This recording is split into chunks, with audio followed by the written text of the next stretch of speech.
Salvador Jesus Cristo estejam com todos. Graças ao nosso bom Deus, estamos mais uma vez em culto, em adoração ao Senhor.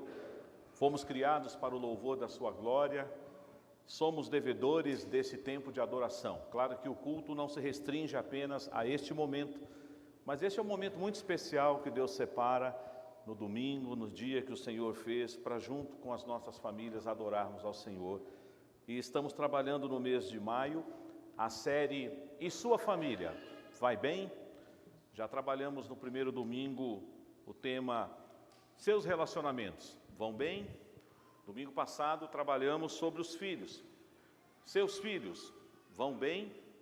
E hoje vamos trabalhar sobre a vida íntima do casal, sobre algo que às vezes parece um tabu falar na igreja, mas não é pecado trabalhar sobre o sexo na palavra de Deus, porque ela nos ensina. E é por isso que nós vamos trabalhar nessa noite essa temática.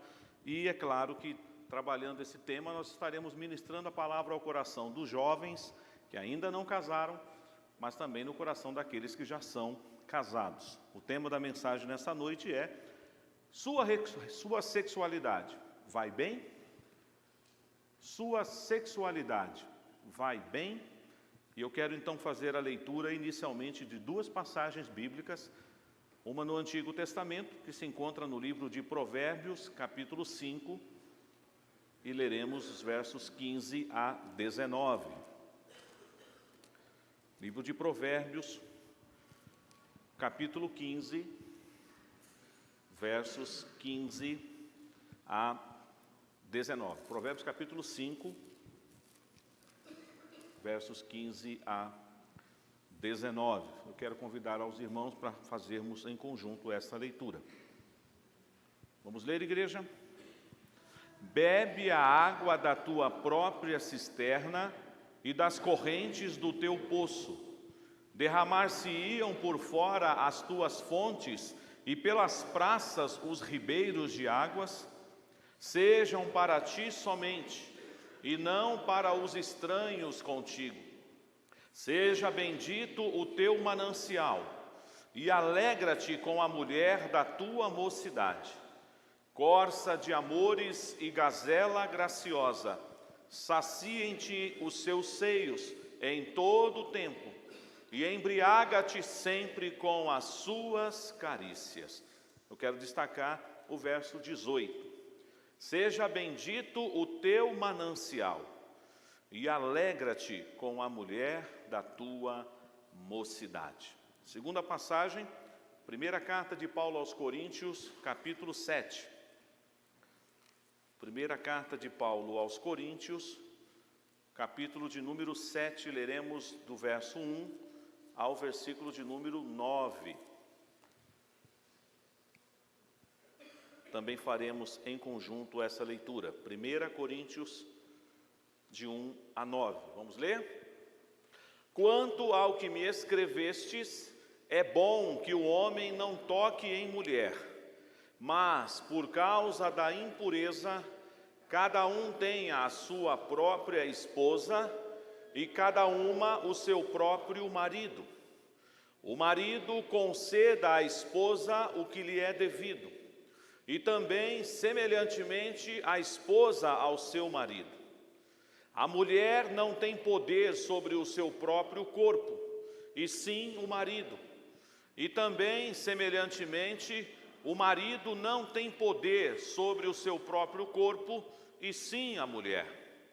Não vos priveis um ao outro, salvo talvez por mútuo consentimento, por algum tempo, para vos dedicardes à oração e novamente vos ajuntardes, para que Satanás não vos tente por causa da incontinência. E isso vos digo como concessão e não por mandamento. Quero que todos os homens sejam tais como também eu sou. No entanto, cada um tem de Deus o seu próprio dom, um na verdade de um modo, outro de outro. E aos solteiros e viúvos digo que lhes seria bom se permanecessem no estado em que também eu vivo. Caso, porém, não se dominem, que se casem, porque é melhor casar do que viver abrasado. A palavra de Deus também falando ao nosso coração nessa passagem, onde o apóstolo Paulo está instruindo a igreja de Corinto. Queridos irmãos, o sexo foi criado por Deus, não pelo diabo. Eu já ouvi há alguns anos atrás e achei um absurdo a frase daquela pessoa dizendo que Deus estava criando o homem, formando a mulher. E quando chegou na parte do sexo, ele falou assim: esse trabalho é seu, Satanás, essa parte eu não vou fazer não. Isso é uma grande heresia e uma grande besteira. Deus, ao criar o homem conforme a sua imagem e semelhança, Deus, ao formar o homem do pó da terra, e Deus, depois que tirou uma das costelas de Adão e fechou o seu lado e formou a mulher e lhe entregou como sua esposa, Ele também criou ambos sexualmente falando. E é interessante, irmãos, que quando você tem essa compreensão de que o sexo faz parte da criação e da formação de Deus em nós desfrutamos isso, obviamente, dentro do casamento. O casamento, então, pode desfrutar da bênção de uma vida sexual entre um homem e uma mulher. Porém, com a entrada, irmãos, do pecado na humanidade, o que aconteceu com o sexo? Ele foi totalmente deturpado, e isso já acontece lá nos primórdios. Você pode lembrar da história de Sodoma e Gomorra. Uma das coisas que subiu às narinas de Deus como algo que Deus não pôde suportar foi a promiscuidade, a lascívia, aquele problema da prostituição que havia em Sodoma e Gomorra. E Deus varreu essas duas cidades do mapa por causa da sua imoralidade. Nós temos outros momentos na história do povo já chegando perto de nós.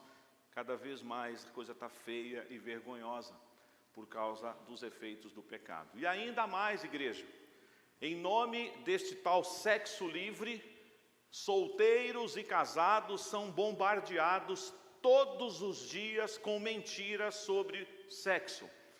Eu quero, por exemplo, aqui me dirigir agora aos jovens, aos adolescentes. Há alguns anos atrás, passava na televisão uma série chamada Malhação. Eu não vou nem perguntar se você assistiu ou não, mas fez muito sucesso. E uma das coisas que passava na Malhação às 5 horas da tarde eram adolescentes, jovens, tendo experiência sexual antes do casamento. Os últimos, ou por que não dizer as últimas temporadas da Malhação, eles foram além e começaram a mostrar adolescentes que estavam engravidando, que já não estava mais só naquele contexto do colégio, da escola, passando com um ar de muita naturalidade. Que esse tabu de que a menina tem que se guardar pura para o seu casamento e que o menino também deve guardar puro para o seu casamento é algo ultrapassado. O jovem, a menina e o rapaz, ele deve ter experiências sexuais antes do casamento. Antigamente, eu estou aqui falando de uns 30, 40 anos atrás, quando alguém tinha experiência sexual antes do casamento, essa pessoa ela não falava, era algo assim velado. Mas hoje inverteu. Hoje, quando você vê uma moça que é virgem, um rapaz que é virgem, ele tem vergonha de falar isso no seu ciclo. Alguns até mentem. Alguns até dizem: não, eu já tive uma experiência sexual sim, só para não ficar fora do contexto da turma. A Malhação fez um estrago em muitas pessoas. E pasmem, eu li naquela época de que um juiz da vara da infância, ele pedia para que aquela emissora que veiculava essa minissérie mandasse os capítulos para ele assistir antes de ir ao ar. E aí eu fico pensando, se aquele juiz ainda boicotou, censurou muitas cenas, muita coisa passou desapercebido dos olhos daquele juiz, porque era muita coisa feia. Não faz muito tempo, as novelas, que é uma coisa assim, vamos assim dizer, da cultura do povo brasileiro, é claro que passa a novela no mundo inteiro, e o Brasil é considerado talvez o país que mais tem uma produção de teledramaturgia na novela. A novela antigamente a gente até podia falar, refletia valores da família, novelas de época, mas hoje, pasme, irmãos, não é de hoje que você tem visto através das novelas, dos filmes, das séries, algo que me chamou a atenção recentemente. Eles fazem questão de mostrar o sexo entre amantes como uma coisa boa. O sexo entre jovens que são solteiros como uma coisa normal. E quando eles vão mostrar o sexo entre casais que estão passando naquela cena, Geralmente o casal é frio, o casal está em crise, o casamento é uma coisa desgastada. O que eles estão querendo passar com isso? O negócio é fazer sexo antes do casamento. O negócio é ter novos parceiros. Pasmem, jovens que estão aqui há muitos anos atrás, conversava com alunos da escola dominical e perguntava sobre as baladas, sobre o que andam acontecendo por aí. E o que me surpreendeu não foi que foi um menino que me respondeu, mas uma menina, dizendo: olha, nós temos uma competição lá na escola. Quem fica mais no final de semana com garotos? E depois, com qual eu vou para a cama naquele final de semana? Eu sei que eu não estou falando nenhuma novidade. Esse é o cenário atual que nós estamos vivendo. Solteiros e casados sendo levados por essa enxurrada, por esse lixo que tem entrado, e agora ainda com esse aparelhinho aqui na mão, a coisa ficou pior ainda. Porque aqui você tem acesso a todo tipo de prostituição, de pornografia, de imoralidade. Crianças já estão sendo expostas a isso.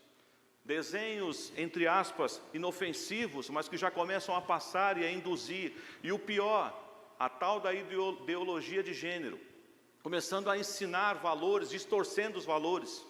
Por isso, irmãos, precisamos urgentemente trabalhar essa temática no contexto da igreja, por conta deste mês que estamos falando da família. Como você encara a sua vida sexual, você que é solteiro? Você moça, você rapaz que frequenta essa igreja, você tem se guardado puro? Você tem orado pelo seu casamento? Ou você acha que o seu namoro lhe dá o direito de você experimentar o sexo com a sua namorada e com o seu namorado? E eu fico triste em dizer isto. Antigamente nós diríamos que essa era uma prática das pessoas do mundo. Não é mais. Na igreja, jovens solteiros estão indo para o motel. Jovens solteiros estão tendo experiências sexuais cada vez mais cedo. Outro programa que passou há muitos anos atrás, era um programa onde você decide. Já lembra desse programa? Porque no final você decide. E nesse programa mostrava uma moça, uma garota, que ela tinha completado 18 anos, e ela pediu para o pai uma cama de casal, porque ela queria ter relação sexual com o namorado no quarto dela. E durante todo aquele programa foi: você acha que o pai deve deixar a menina levar o namorado para o quarto? E a menina usava ainda um argumento para mostrar como que aquela cena era uma cultura machista. Ela dizia assim para o seu pai: o senhor deixa o meu irmão levar a namorada dele para o quarto. Eu quero direitos iguais. Se o senhor autorizou o meu irmão dormir com a namorada dele no quarto dele, por que eu não posso dormir com o meu namorado? E essa foi toda a temática. Pasmem, porque no final, os telespectadores ligam, né? Tem 2 finais preparados. Sabe qual foi o final que ganhou? Pode deixar a menina dormir no quarto com o namorado, mas sabe quem foi que deu esse conselho? Para mostrar que realmente a sociedade está totalmente de cabeça para baixo? A avó. A avó falou para o marido, para o filho: meu filho, os tempos mudaram. Fosse na época que você era solteiro, eu jamais deixaria, mas agora é melhor ela ficar aqui, pelo menos você sabe que ela está no quarto com o namorado, do que ela ir para qualquer motel aí. Pelo menos ela está dentro de casa. E passa de uma forma como se fosse a coisa mais tranquila possível, mas não é, irmãos. O sexo é uma bênção, o sexo foi criado por Deus, mas ele tem o seu valor e o seu momento, e é dentro da relação do casal, no casamento. E o sexo é monogâmico, ou seja, entre um homem e uma mulher. Essas aberrações que nós estamos vendo por aí não condiz com a palavra de Deus.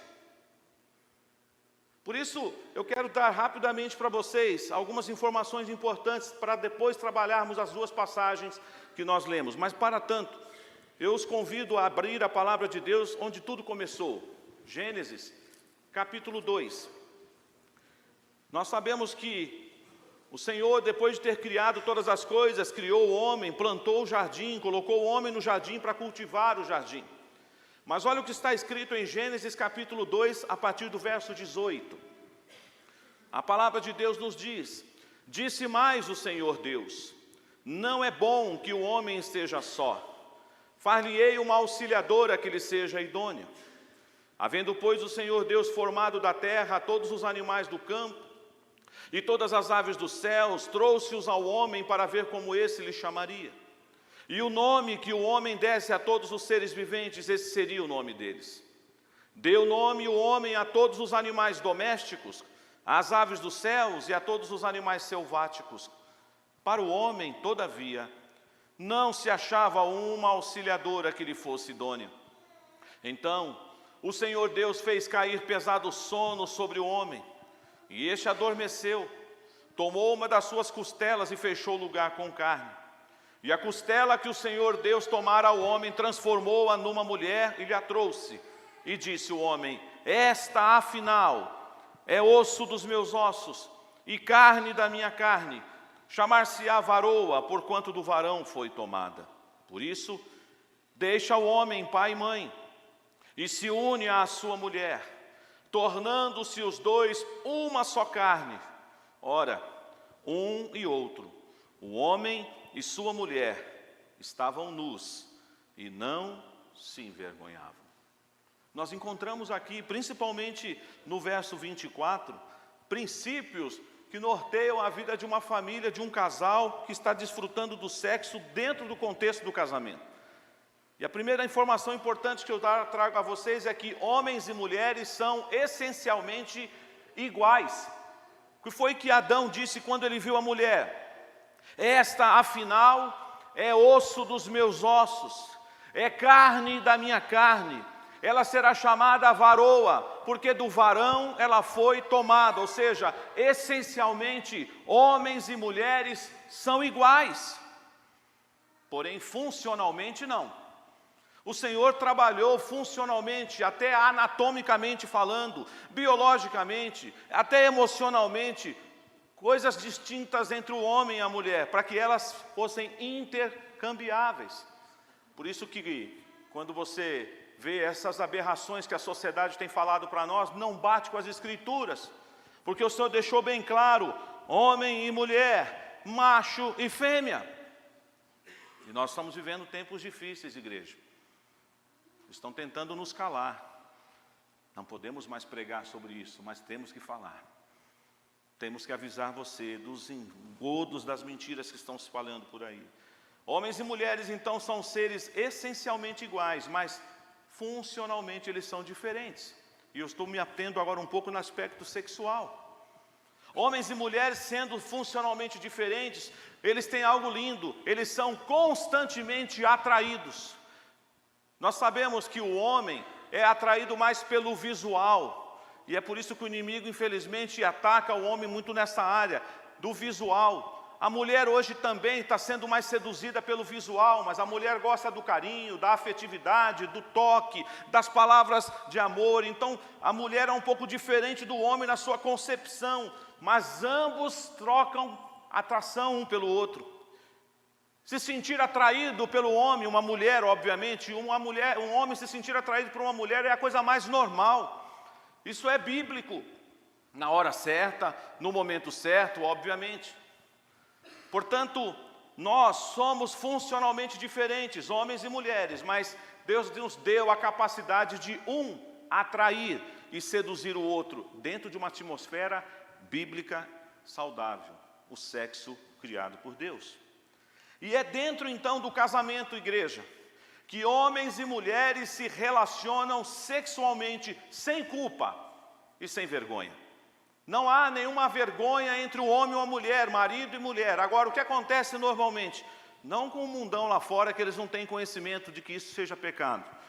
Mas via de regra, quando um jovem, quando uma moça, quando um rapaz da igreja não vigia, não foge da aparência do mal e se deixa levar pelo impulso sexual e antecipa uma experiência que ele deveria desfrutar só na sua noite de núpcias, geralmente quando ele termina aquele ato sexual, ele não tem prazer, ele tem nojo, vergonha, remorso.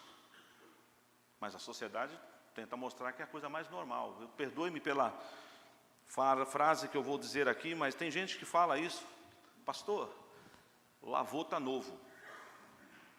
Nós não concordamos com isso. Por isso, daqui a pouco eu vou trabalhar mais com os casais, mas eu quero me dirigir um pouquinho mais para você, jovem, que está aqui nessa noite. como já trabalhamos no acampamento sobre José do Egito, está bem fresquinho na sua mente a história de José. Qual o conselho de Deus para você à luz da história de José? Você que está namorando, você que está noivo, você que está noiva, não fica dialogando, não fica resistindo, não fica querendo andar na beira do abismo, como eu contei recentemente na classe de catecúmenos. Essa história é antiga, mas eu sempre conto ela para os jovens. Um rapaz procura o seu pastor com muita sinceridade no coração e diz: pastor, eu não quero defraudar a minha namorada, eu não quero fornicar, eu não quero pecar contra a minha namorada e nem contra o meu Deus. O senhor pode me falar, pastor, qual é o limite que eu posso ir no meu namoro? Até quando nas carícias eu posso ter momentos de intimidade com a minha noiva sem pecar? No primeiro momento parece que esse moço estava querendo realmente ser certo. E o pastor falou assim: então, filho, o problema é que você quer saber o limite, para você andar lá na beirinha do limite, não é isso? Na linha divisória. E ele falou: vou te contar uma história. Em certo reino, um homem precisava contratar um condutor da carruagem real, e apareceram 3 candidatos. E ele criou a mesma situação para entrevistar esses candidatos. Ele disse para o primeiro: suponhamos que eu, a rainha e a princesa estávamos dentro da carruagem, numa estrada. E de repente, no final daquela estrada, você vê que tem um abismo, um precipício. A quantos metros do abismo você faz o retorno da minha carruagem sem oferecer risco para a minha vida, para a rainha e para a princesa? O rapaz, querendo impressionar o rei, ele disse: bom, eu sou formado não sei no que, especializado não sei naquilo outro, eu passo a 30 centímetros do abismo e não vai acontecer nada com o senhor, com a rainha e com a princesa. Eu sou expert em fazer retornos assim. O segundo candidato entrou e falou assim: eu ouvi o meu colega falando, mas não é por nada não, se ele tem mestrado, eu tenho doutorado, minha carteira é especial, eu passo a 10 centímetros do abismo.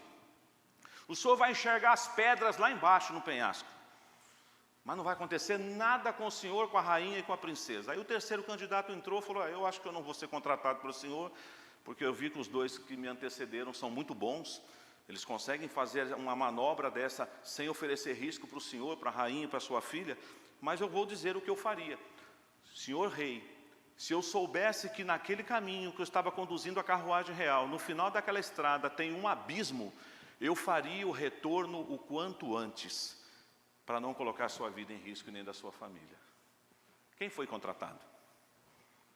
Ou se você fosse o rei, quem você contrataria? Tem muito jovem que aparentemente até é sincero, ele não quer pecar, mas ele quer andar na beirinha do abismo. Meu querido, minha querida, andar na beirinha do abismo é um risco muito grande para um peteleco do diabo e você cai lá no precipício. Ah, pastor, mas agora é tarde, já aconteceu. Corre para os braços do Senhor e pede perdão. E muda de vida daqui para frente. Se tocaram no seu corpo, se você tocou no corpo de alguém, diga: Senhor, eu não deveria ter feito isso, mas daqui para frente eu quero levar uma vida santa, sexualmente falando também. Nós precisamos ensinar os nossos filhos a fugir da aparência do mal. Nós precisamos ensinar os nossos filhos a fazer como José do Egito, não ficar negociando, mas temos que dar no pé, mesmo que vão dizer para nós que a gente não gosta, que a gente não é chegado no sexo, não tem problema, não é para eles que você tem que provar nada, é conservar seu coração íntegro e reto diante do Senhor. Nós não podemos brincar com isso. O sexo é uma bênção, mas o sexo é fogo, o sexo arde. E começa com uma carícia inofensiva, mas se você não administrar e não colocar limites, invariavelmente seu corpo vai pegar fogo. Os seus hormônios estão aí pulando dentro de você e você vai pecar. Porque o sexo fora do casamento é pecado. E o sexo também, para aqueles que já estão na vida conjugal e têm experiências extraconjugais, também é pecado. O sexo só será uma bênção para o marido e a esposa, que os desfrutam no contexto da família. Essas questões são muito importantes para nós. Mas vamos voltar agora lá em Provérbios capítulo 5? Abra sua Bíblia em Provérbios 5. Vocês sabem muito bem que o livro de Provérbios, provavelmente, principalmente por causa dos seus primeiros capítulos, Salomão escreveu esse livro para aconselhar um filho. Num primeiro momento parece que o filho é solteiro, mas se você começa a ler sobretudo o capítulo 5 e o capítulo 7, Dá a impressão que o filho de Salomão, que ele está aconselhando, já é casado, mas é um jovem recém-casado. Ele é casado, não sabemos se tem filho ou não, o texto não trabalha esse aspecto, mas o pai está preocupado com uma coisa. Aliás, Salomão poderia dizer isso, né? Porque Salomão, infelizmente, nesse quesito, ele tropeçou muito. Mas Salomão está preocupado com o futuro do seu filho. E Salomão, então, dá conselhos para o seu filho. E se vocês conhecem o capítulo 5, acompanhem comigo aí rapidamente os versos anteriores ao que nós já lemos essa noite. Provérbios 5 diz: filho meu, atende à minha sabedoria, à minha inteligência inclina os ouvidos, para que conserves a discrição e os teus lábios guardem o conhecimento. Porque os lábios da mulher adúltera destilam favos de mel, e as suas palavras são mais suaves do que o azeite. Mas o fim dela é amargoso como o absinto, agudo como a espada de 2 gumes. Os seus pés descem à morte, os seus passos conduzem ao inferno. Ela não pondera a vereda da vida, anda errante nos seus caminhos e não sabe.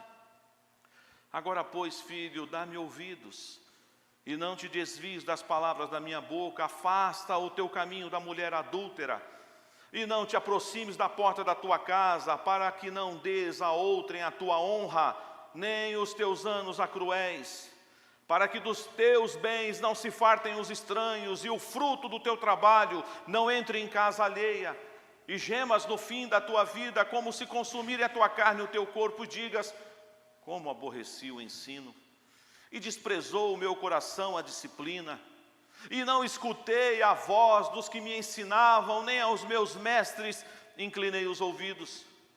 Quase me achei em todo o mal que sucedeu no meio da assembleia e da congregação. E aí então o pai, aconselhando o seu filho, fala os versos que nós já lemos nessa noite. E eu destaco mais uma vez o verso 18. Ele está dizendo para o seu filho: seja bendito o teu manancial, alegra-te com a mulher da tua mocidade. E ele usa uma metáfora da cisterna, das águas correntes. Ele diz: você vai entregar as águas do teu amor, das suas carícias para outros. Você tem que se alegrar com a sua esposa, você tem que se alegrar com o seu esposo. Pasmem, às vezes estamos assistindo um filme ou uma série e nos deixamos levar pela sequência dos capítulos, e tem hora que a gente torce pelo adúltero. A gente diz: tomara que ele fique com ela não merece, que ele não merece ficar com aquela bruaca, essa mulher é horrível. Porque geralmente é assim, a mulher fiel, eles pintam ela da pior forma possível, mas a amante é charmosa, é linda, é perfumada, e passa uma ideia então que você deseja a amante e não a esposa. Não devemos concordar que a esposa seja a mulher fiel, que ela não é bonita, que ela não é atraente. A Bíblia fala que a mulher deve se preparar sim para o seu marido. Nós não vamos trabalhar esses aspectos hoje, porque isso é mais propício num encontro de casais, num acampamento de casais, que aí a gente pode falar um pouco mais com liberdade com os casais. Hoje eu vou me ater aqui a alguns princípios só. Mas este conselho deste pai ao seu filho é um alerta para nós que já somos casados. E para aqueles que se casarão um dia, você que está aí se preparando, orando para Deus te dar um noivo, uma noiva, lembre-se que o sexo que Deus te deu e te formou com ele, tem um momento certo de ser usado. O sexo não é só para procriação. É bem verdade que lá em Gênesis está escrito: crescei-vos e multiplicai-vos.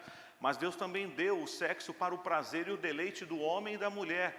Onde? No casamento. Portanto, nós não podemos brincar, irmãos, com aquilo que está sendo vendido para nós. E eu sei que talvez eu não estou trazendo nenhuma novidade nas informações que eu passei na introdução da mensagem nessa noite, porque você já as conhece todas aí através dos meios de comunicação. Mas conversando até com a Rosângela recentemente, até por uma fala de um dos nossos filhos que estava dizendo que sente falta de que as nossas igrejas ensinem os nossos jovens sobre o perigo de um namoro fora dos padrões de Deus. Eu fico muito triste quando eu vejo jovens brincando com sentimento alheio. O rapaz diz: estou ficando com essa menina aí só para não ficar sozinho, mas não gosto dela não. Vai num acampamento, troca uns olhares, paquera, demora uns 2 dias, depois diz: valeu, hein, não gosto de você não. Você é de uma igreja, eu sou de outra. Misericórdia, irmãos. Vamos ensinar os nossos filhos a terem namoros com propósito. Pode até ser que o namoro acabe. Pode até ser que o namoro não transforme-se em noivado e casamento. Mas enquanto seu filho namorar, enquanto a sua filha namorar, e no Senhor, que é essa outra coisa também que parece que caiu em desuso, ensine o seu filho a pedir um servo crente, uma moça crente, que professe a mesma fé.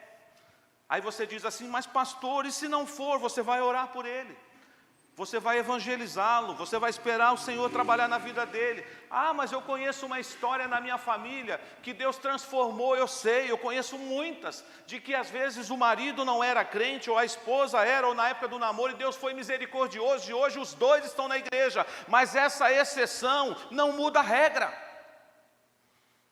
A palavra de Deus não mudou, ela permanece. Por isso nós não podemos brincar com um tema tão importante quanto esse. Provérbios tem outras passagens, não vamos ler nessa noite, mas eu quero ir com você agora a 1 Coríntios capítulo 7. Por que será que o apóstolo Paulo precisou investir algum tempo respondendo algumas dúvidas da igreja de Corinto, e aqui temos isso no capítulo 7? Vamos trabalhar um pouquinho o contexto da igreja de Corinto. Corinto era poderia ser comparada assim, para você entender a região, porque era uma cidade portuária, ela poderia ser comparada com a cidade de Santos, ou a cidade do Rio de Janeiro. Então havia um fluxo muito grande de pessoas que passavam por ali, por causa de ser um porto comercial, uma rota comercial, era um lugar populoso na época do Império Romano, mas havia um problema, aquela cidade era extremamente promíscua. Para vocês terem uma ideia, tinha um templo construído na cidade de Corinto para a deusa Afrodite. Daí que vem o termo afrodisíaco. Haviam prostitutas naquela cidade que trabalhavam na região portuária, igual acontece infelizmente em Santos. Lembram que quando a AIDS estourou no Brasil, Santos ficou por um bom tempo no ranking da capital da AIDS do Brasil, por causa da prostituição no porto. Cidade do Rio de Janeiro também. Infelizmente, a prostituição infantil acontece ainda, para nossa tristeza e vergonha, no Nordeste brasileiro. Turistas chegam lá e já tem agências que conseguem arrumar meninas, adolescentes, e pasmem, passou na televisão recentemente uma mãe que entregou a sua filha para a prostituição porque ela precisava comer. Eu sei que é um problema difícil, fator social, mas é muito grave isso. Os valores estão se invertendo. O sexo está sendo banalizado, as pessoas estão brincando com uma coisa tão linda que Deus criou. E Paulo precisou responder algumas questões para a igreja de Corinto, porque surgiu um problema entre eles. Muitos que estavam vivendo nesse mundo sensual, vivendo na porneia, na pornografia, na prostituição, que eram prostitutas e que agora estão no caminho de Deus, elas começaram a ter uma atitude estranha. Elas achavam que se elas praticassem sexo com o marido, elas estariam pecando. Não, então eu vou largar meu marido.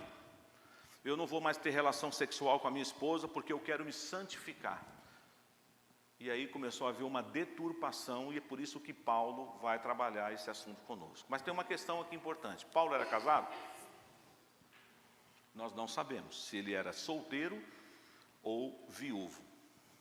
Precisamos pontuar isso. Mas Paulo não é contra o casamento. Porque se Paulo fosse contra o casamento, ele iria contra todo o princípio da palavra de Deus. Então Paulo ele vai trabalhar uma questão importante aqui, e eu vou aplicar aos casais essa noite, mas temos que respeitar o momento e o contexto que ele pregou isso lá, naquela época, quando ele enviou essa carta. Portanto, ele mesmo diz assim, verso 1, quanto ao que me escrevestes, é bom que o homem não toque em mulher. Aí você diz, poxa, então ele está dizendo o quê? Não pode casar, não se case, fique como eu estou. E talvez os solteiros vão dizer assim, ô pastor, eu não gostei desse conselho de Paulo não. Eu estou orando para casar, estou me preparando para casar, ele está falando que é melhor não casar, mas por que ele está falando isso? Porque naquela época havia um contexto muito forte de perseguição contra os discípulos de Jesus. E quando você tem que cuidar da sua família, se envolver com a sua casa, você talvez não teria mais condição de se envolver nas coisas de Deus. Mas aí Paulo vai trabalhar o casamento aqui nesse capítulo 7 como um dom.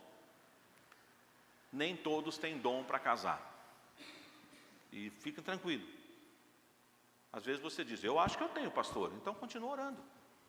buscando no Senhor sabedoria do alto, para no tempo certo Deus te presentear com aquele que será o seu esposo ou a sua esposa. Mas o casamento é um dom à luz daquilo que Paulo vai ensinar para nós aqui. Por isso que existem situações que é melhor não casar mesmo. E Paulo está falando isso, olha, eu preferiria que o homem não tocasse em mulher. E ele interessante, olha o verso 7. Quero que todos os homens sejam tais como eu também sou. Como assim? Ele abriu mão de ter uma esposa, ou se ele já foi casado, ele era viúvo. Mas ele preferiu agora se dedicar exclusivamente ao serviço do Senhor. Aí nós vamos entrar numa palavrinha aí que é muito conhecida na religião romana. Celibato. Mas isso aqui não é um celibato impositivo, é algo espontâneo. Ele optou pelo celibato para servir a Deus. Só que temos um detalhe aqui. Quem opta por ser uma pessoa que vai viver como um eunuco ou como um celibatário, ele não tem relação sexual antes do casamento com ninguém. Não é assim, de vez em quando, né, pastor, a gente precisa satisfazer os nossos apetites sexuais, aí eu vou em qualquer lugar e me satisfaço, mas eu não vou casar. Ele vive casto, sem sexo. Existem homens no mundo, existem mulheres no mundo que vivem muito bem, sem sexo. E não é pecado. Mas ele, sabendo do contexto da cidade de Corinto, de que a promiscuidade, de que ainda haviam pessoas na igreja de Corinto sendo tentadas e seduzidas para continuar com aquela vida dupla, a vida que eles tinham outrora lá fora, mas agora eles estão na igreja, ele vai trazer um princípio muito importante para nós. Então ele fala aqui para nós que nós devemos ensinar as pessoas a casarem-se. Por isso ele vai dizer no versículo 2: mas por causa da impureza, cada um tenha o quê? A sua própria esposa e cada uma o seu próprio marido. Indiretamente, Paulo já está ensinando aqui que o casamento, mais uma vez, é o quê? Monogâmico. Um homem e uma mulher. Pastor, mas é aquelas histórias que tem lá no Antigo Testamento de homens que tiveram mais de uma esposa, duas esposas. Isso não mudou o padrão de Deus que está lá em Gênesis. Gênesis 2 é o padrão. E Jesus repetiu isso quando arguíram ele sobre o divórcio. O padrão de Deus está lá. Mas então como ficam esses casos de pessoas? Pecado, desvio da palavra, deixaram de atentar para a palavra de Deus. Mas o padrão de Deus é um homem para uma esposa para o esposo. Então, por causa da impureza que estava vivendo e dominando a cidade de Corinto, ele disse agora àqueles que não eram casados: é melhor vocês casarem, se vocês não vão conseguir se guardar puros e santos por causa da questão da sexualidade de vocês. Só que aí ele agora vai se dirigir a quem já é casado, porque havia um grupo de crentes na cidade de Corinto que, pensando que estariam pecando se continuassem vivendo a vida sexual por causa da influência de Corinto, por causa do passado deles, do que eles fizeram. Muitos foram prostitutas e agora achavam, não, sexo é uma coisa suja, sexo é uma coisa ruim. Aliás, deixa eu dizer algo aqui. Não sei se você já ouviu isso, mas lá no tempo da vovó, no tempo do vovô, sabe como que as avós falavam para suas netas e as mães para suas filhas sobre o sexo? Minha filha, essa é a cruz que a gente tem que carregar. Satisfazer a vontade do nosso homem, do marido, é uma cruz o sexo. E muitas mães ensinaram errado às suas filhas. Disseram para suas filhas que sexo é um peso, é uma cruz, é uma maldição. Isso não é verdade. Isso não é verdade. Enquanto nós estamos brincando com uma coisa séria, pai, como é que eu vim ao mundo? Vai conversar com a sua mãe, vai conversar com seu pai, esse assunto eu não quero falar. O mundo está ensinando, os desenhos estão ensinando, os filmes estão ensinando, e nós ficamos com o rosto vermelho quando o filho pergunta. É claro que você vai falar na linguagem apropriada a ele, mas você precisa ensinar sobre o sexo para o seu filho e para a sua filha, o sexo bíblico, saudável. Você precisa orar, como falamos semana passada, pelo futuro dos seus filhos sexualmente falando. Porque algumas coisas estão acontecendo, e até em lares cristãos, por falta de diálogo, por falta de instrução, por falta de observar os preceitos da palavra de Deus. Mas voltando agora ao casal, você que já está casado, olha o que está escrito aí no versículo 3 e no versículo 4. O marido conceda à esposa o que é devido. E semelhantemente a esposa ao seu marido, ou seja, tem que haver uma mutualidade, uma cumplicidade boa aqui. Você não casou para ser feliz, você casou para fazer a sua esposa feliz e para a glória de Deus.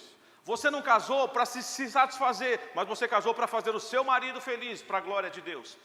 Então, quando você usa o sexo como uma moeda de troca, quando você diz assim, se você fizer os meus caprichos, eu te dou o que você quer. Se você fizer o que eu gosto, eu te entrego o sexo. Você está usando o sexo da pior forma possível no casamento. Sexo não é moeda de troca. Sexo é para o prazer conjugal do homem e da mulher. Portanto, se tem algum casal aqui que anda brincando com o sexo, usando o sexo como moeda de troca, você está em pecado. Nós não podemos fazer isso. Nós não podemos brincar com isso. Por isso que o casal precisa conversar. Pode existir momentos na vida do casal, às vezes a esposa, às vezes o marido, que está passando por algum momento difícil, mas o casal precisa trabalhar com essa premissa. Eu preciso conceder à minha esposa o que é devido a ela. Eu preciso conceder ao meu esposo o que é devido a ele. E é nessa esteira que vem o verso 4. A mulher não tem domínio sobre o seu próprio corpo, e sim o marido. Normalmente, numa sociedade machista, o que é que alguém diria? Gostei disso aí, pastor. A mulher não tem domínio, ela tem que fazer todas as minhas vontades. Mas como a Bíblia é maravilhosa, não? A Bíblia não para aí. O mesmo direito que o homem tem sobre a sua mulher, a mulher tem sobre o corpo do marido. Você sabia disso, homem? Você acha que é você que tem que determinar quando vai acontecer e quando não vai acontecer? A sua mulher tem todo o direito sobre o seu corpo. E você é devedor disso. E ela é devedora a você também. É uma dívida que o casal tem um com o outro. Mas não usando como uma moeda de troca. Por isso ele diz, a mulher não tem poder sobre o seu corpo, mas o marido. Mas semelhantemente, o marido não tem poder sobre o seu próprio corpo, e sim a mulher. Logo, nós podemos entender uma coisa linda aqui. Um precisa suprir a necessidade íntima do outro. Às vezes, no casamento, essa é uma área muito vulnerável. Claro que o casamento não é só sexo.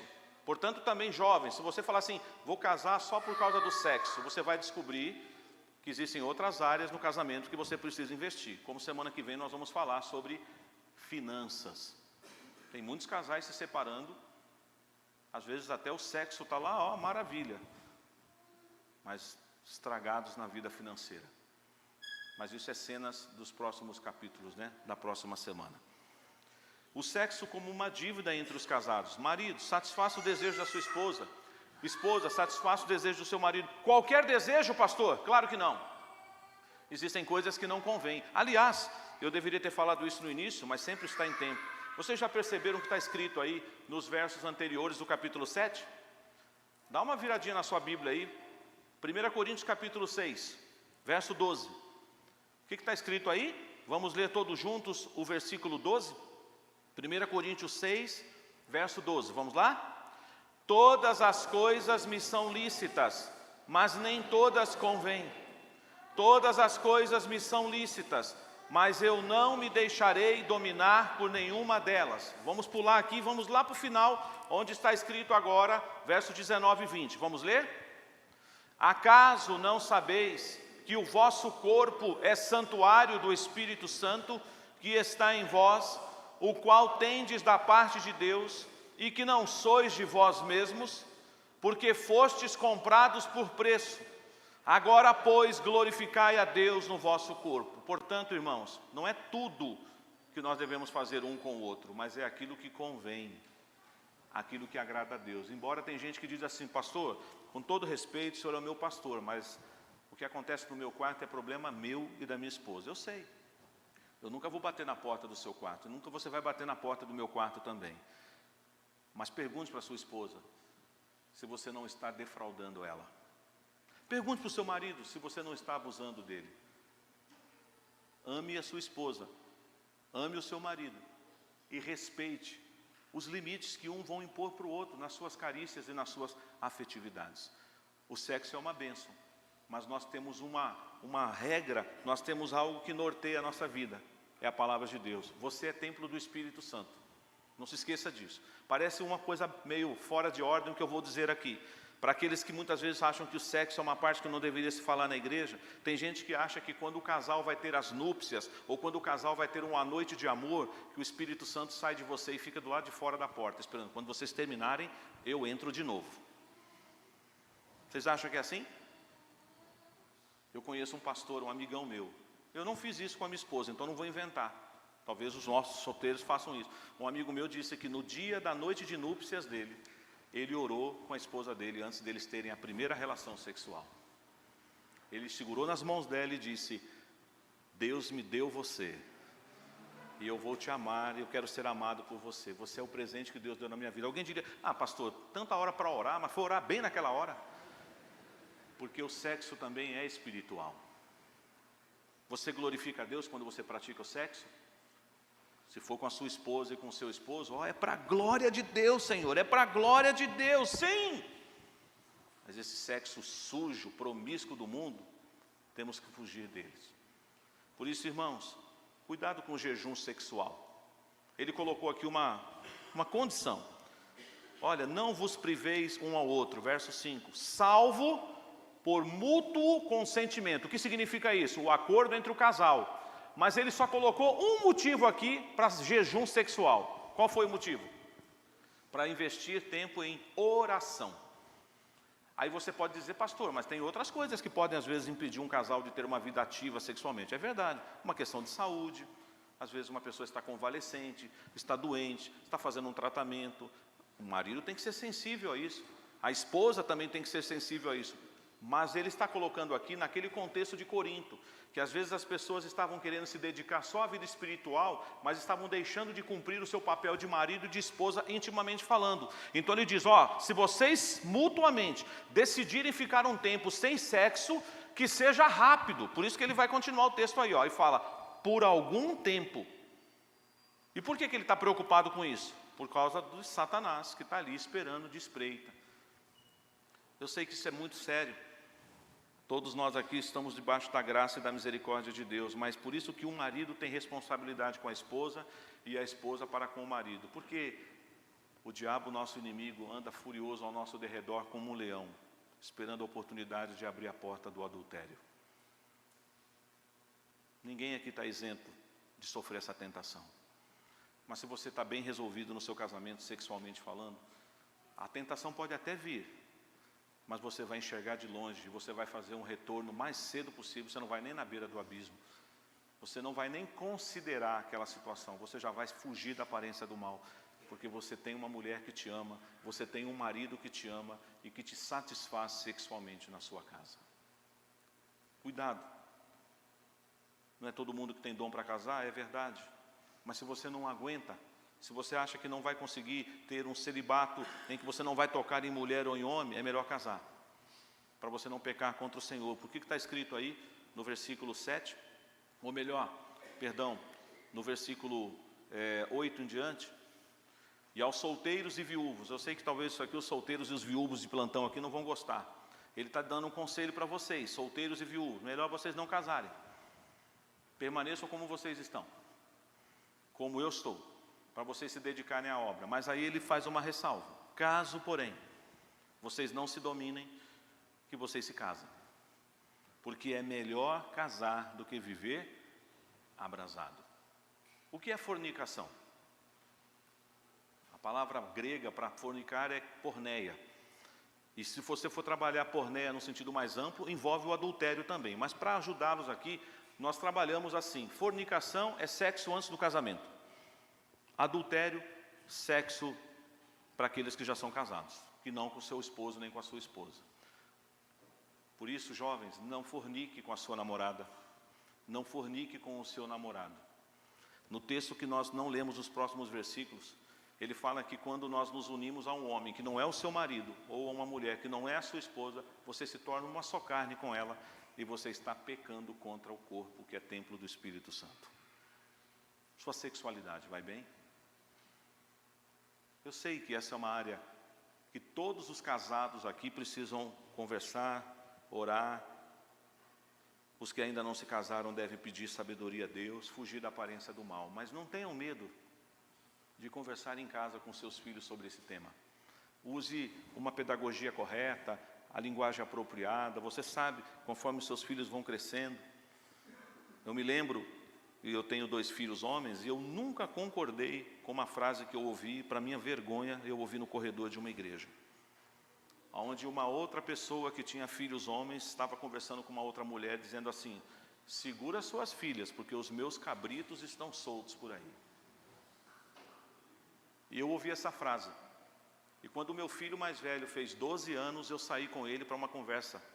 Sentei numa pedra lá perto da minha casa e falei assim: filho, eu quero que você respeite o corpo da sua namorada. Quando você namorar, que você não defraude, porque se não for ela com quem você vai casar, vocês possam se encontrar em qualquer lugar da igreja, em qualquer lugar, e você não tenha vergonha de olhar para ela, porque senão você vai olhar para alguém que você usou o corpo, mas não é sua esposa. Isso pode acontecer dos 2 lados. Passou um tempo, 5 anos depois, eu tive a mesma conversa com o meu outro filho. Respeite a sua namorada. Ela pode ser sua esposa, mas ela ainda não é. Ninguém está isento aqui de pecar. Por isso que eu tenho uma boa notícia para te dar. Se você falar: pastor, eu já avancei o sinal. Eu já fui até a beirinha do abismo e escorreguei. E agora? Tem esperança para mim? Tem. Mas só que a mesma palavra que Jesus falou para a mulher adúltera, nós temos que ouvir nessa noite: vá e não peques mais. Não diga assim: não tem mais jeito, pastor, já aprontei mesmo, agora eu vou continuar. Se você tem o temor de Deus, se você está debaixo da presença de Deus, mude hoje, agora.